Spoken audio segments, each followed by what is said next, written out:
Welkom bij Extra Journaal, nieuws uit Curaçao, vers van de pers.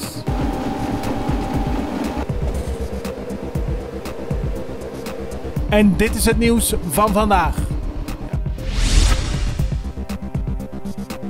Toerisme- en hospitality-organisatie Tjata is bezorgd over de aankondiging van minister van Financiën Kenneth Gijsberta om de OB op onder meer sigaretten en alcohol en andere producten te verhogen. Volgens Tjata betekent dit in veel gevallen een verhoging van meerdere procenten op de prijs die doorberekend gaat worden en daarmee wordt het negatief voor toeristen. Tjata is bezorgd over de uitwerking van deze prijsverhoging op ons toerisme. Volgens de organisatie kan door de verhoging de prijs van bijvoorbeeld een fles bier fors stijgen. De organisatie meent dat de maatregelen niet goed zijn voor de koopkracht van de bevolking en zeker niet voor het toerisme en daardoor kan Curaçao zich uit de markt prijzen, aldus Tjata.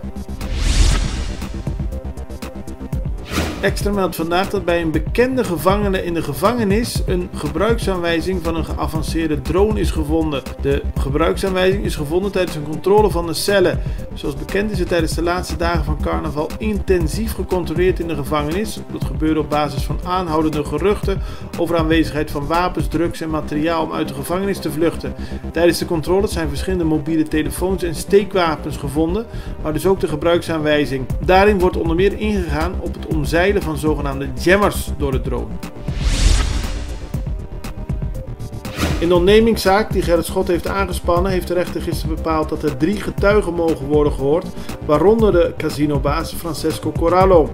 Advocaat Marije Vaders had gevraagd om de rechtszitting voorlopig te schorsen totdat er duidelijkheid is over een procedure die is aangespannen in Genève bij de Human Rights Committee. Maar volgens de rechter is daar geen aanleiding voor. Daarom zal er in augustus worden begonnen met de behandeling van de zaak.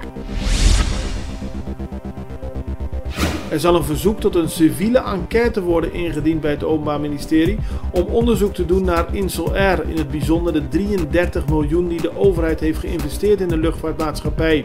Dat is gisteren bekend geworden tijdens een informatiesessie die was georganiseerd door journalist Yves Cooper.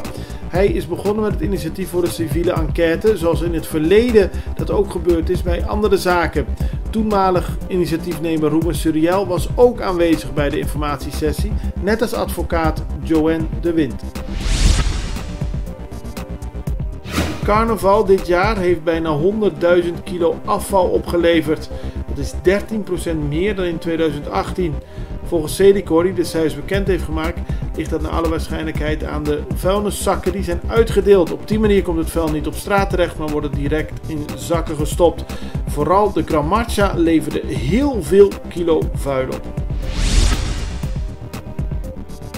De Curaçaose honkballer van de New York Yankees, Didi Gregorius, herstelt voorspoedig van de operatie aan zijn elleboog. Gregorius heeft vorig jaar verschillende wedstrijden gespeeld met pijn in zijn elleboog en daarom was een operatie noodzakelijk.